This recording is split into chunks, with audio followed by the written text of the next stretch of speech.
What is the country with the largest Muslim population in the entire world? Saudi Arabia, Pakistan, Egypt, or Nigeria? Well, none of them. The correct answer is Indonesia.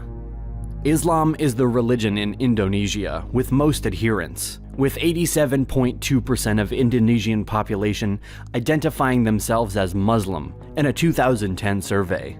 Indonesia has the largest Muslim population in the world, with approximately 220 million Muslims. But looking at the world map and knowing that Islam started in Arabia in the 7th century, from where it expanded to more people, especially in continental North Africa and southwestern Asia, a question just popped up. How did Islam reach this archipelago? How did these away islands become Muslim? We are happy to say that this episode is brought to you by our sponsor, CuriosityStream, a subscription streaming service that offers thousands of documentaries and non-fiction titles from some of the world's best filmmakers, including exclusive originals. CuriosityStream is a documentary streaming website where you can find thousands of educational movies that will boost your knowledge, including dozens of history films. Because you watch our channel and because you love history so much, we have a special offer for you. You will get unlimited access starting at just $2.99 a month or $19.99 a year. And for our audience, the first 30 days are completely free if you sign up at curiositystream.com/Nelegia and use the promo code Nelegia during the sign-up process. Go to curiositystream.com/Nelegia for unlimited access to the world's top documentaries and non-fiction series. Muslim conquests following Muhammad's death led to the creation of the caliphates. These empires expanded quickly and occupied enormous geographical areas. Occupying more and more land, the conversion to Islam was boosted by missionary activities, particularly those of imams. They told the religious teachings to the local people. Due to the rapid military expansion, the new religion expanded too, in the new conquered territories. These early dynasties focused on spreading the new religion, but also they focused on research, economics, and trading.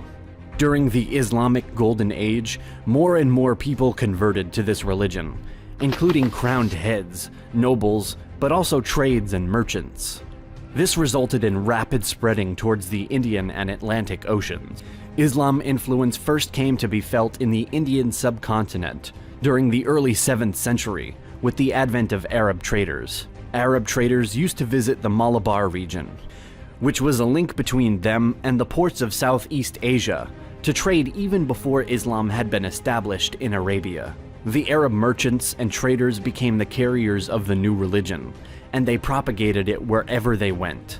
It was, however, the subsequent expansion of the Muslim conquest in the Indian subcontinent over the next millennia that established Islam in the region. Muslim missionaries played a key role in the spread of Islam in Asia, some missionaries even assuming roles as merchants.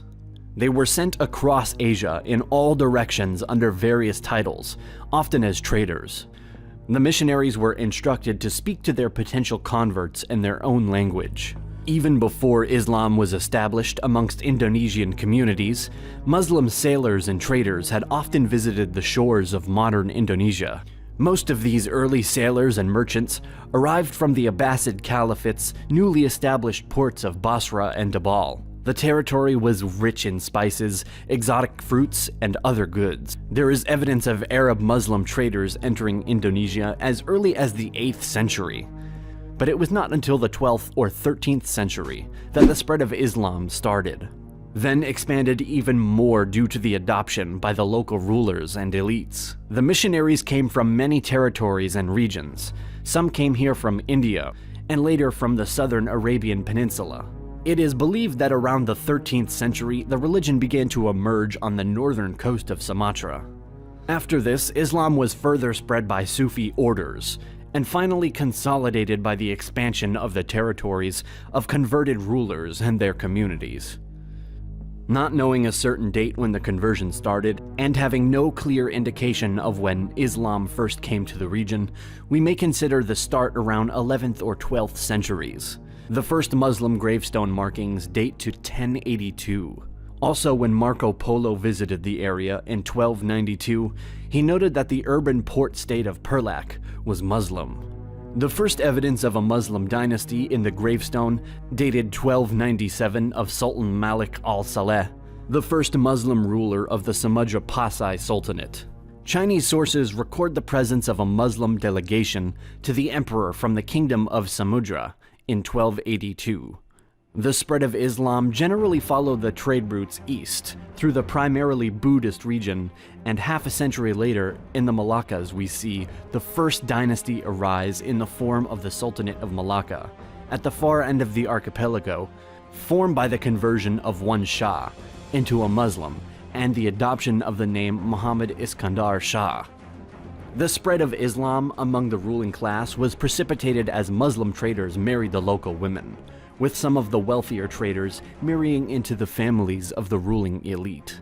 Indonesian people as local rulers and royalty began to adopt it, and subsequently their subjects mirrored their conversion.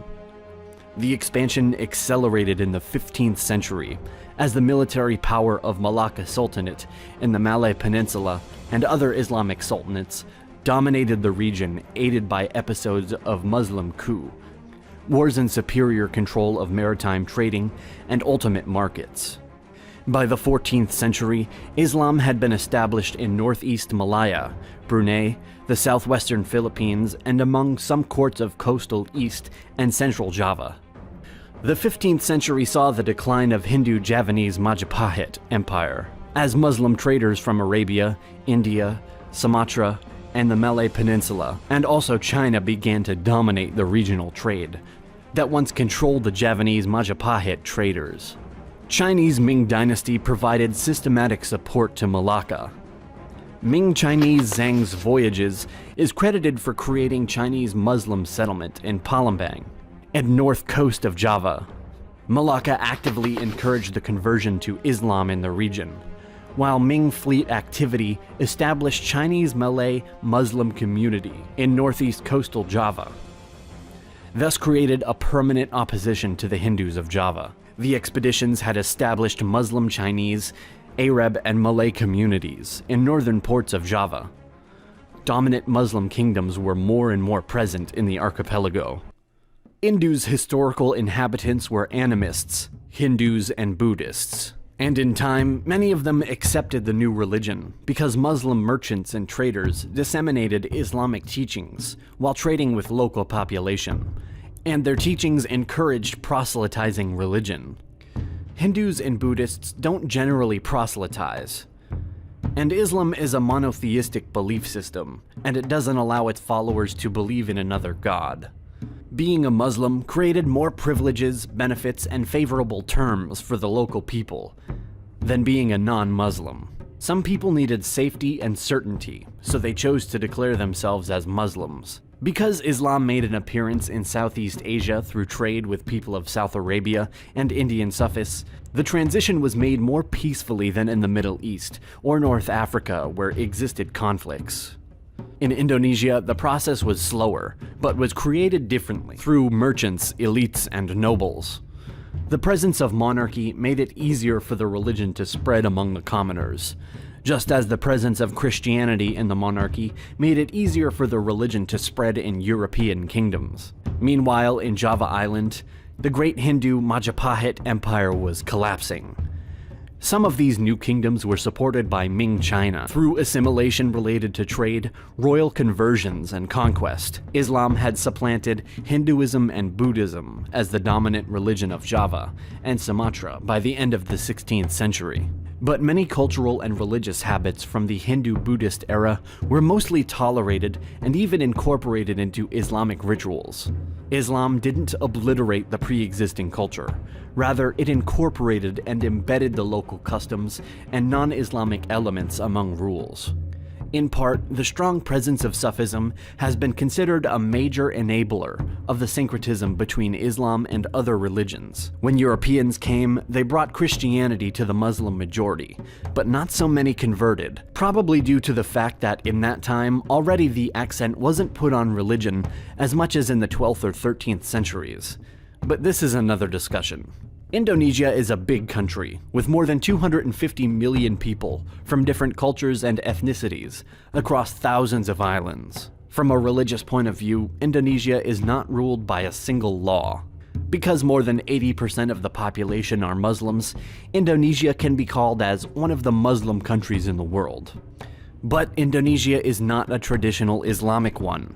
Their constitution does not specifically base on their religion, and also it contains many values, universal ones, which are also available in Islam as well as in other religions, formulated into what is known as Pancasila, the 5 philosophical pillars of the country.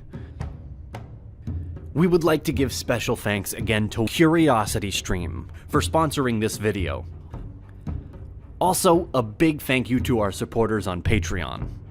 Thank you so much for watching. See you next time.